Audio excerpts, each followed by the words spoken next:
May nakita akong post nung isang araw. Oh, kahit na caregiver ka, sabi niya, okay lang mag-caregiver kahit na meron kang, you have to deal with dumi and ganyan. Maganda naman ang pera kahit nasukang-suka ka na. Yung mga ganong klaseng term, if gusto kong sabihin, gusto kong mag-comment na you're in the wrong profession. You are in the wrong profession. This is not the profession kung pera lang ang kailangan. Hindi ka dun kasi your senior or yung inalagaan mo deserves a better person. Kasi if it's just the money, walang sincerity, walang pagmamahal, kawawa naman yung inaalagaan mo. Mas deserve pa niya alagaan siya ng isang tao na who cares first bago bayaran. Kasi minsan, nauuna lang yung bayad muna, tapos after, alam natin kailangan tayong sweldohan, pero huwag ka nagpo-post ng ganun kasi nakakababa. Kaya nga minsan, tinitignan nila yung mga caregivers mababa, it is because hindi pera sinasabi.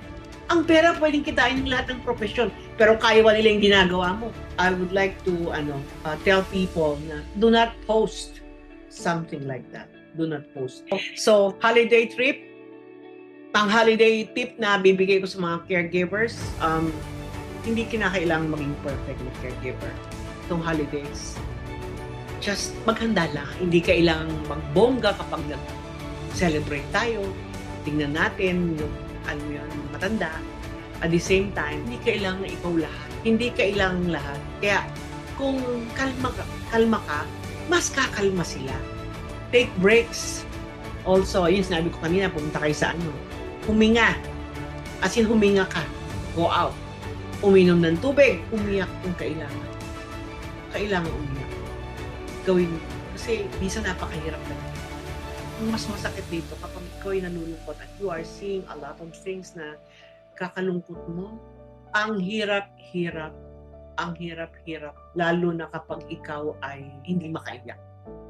That's a big problem. Medyo malungkot ang mga OFWs and pag malayo. Pero mas malungkot din kung nandito ka rin tapos wala ka rin pamilya tumutulong sa'yo. Ang tangi mo na lang isipin ngayon. Tangi mo isipin na ngayong holidays, bigyan mo sarili mo time para huminga. At the same time, maging understanding ka dun sa inaalagaan.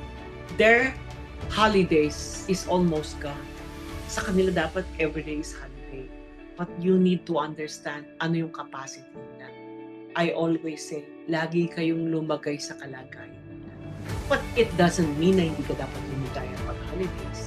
It's just, intindihin mo na lang yung kalagayan nila. Pero that necessarily mean that you are going to surrender your happiness. Gamitin mo ang holidays na to para huminga. Ang holidays para sa dementia patients ay hindi tungkol sa decoration or handa o dami ng bisita. Hindi. For people with dementia, ito'y tungkol sa safety, familiarity, and love. Sabi nga nito sa kanila. At para sa mga caregivers, ikaw ang tahimik na star ngayong holidays.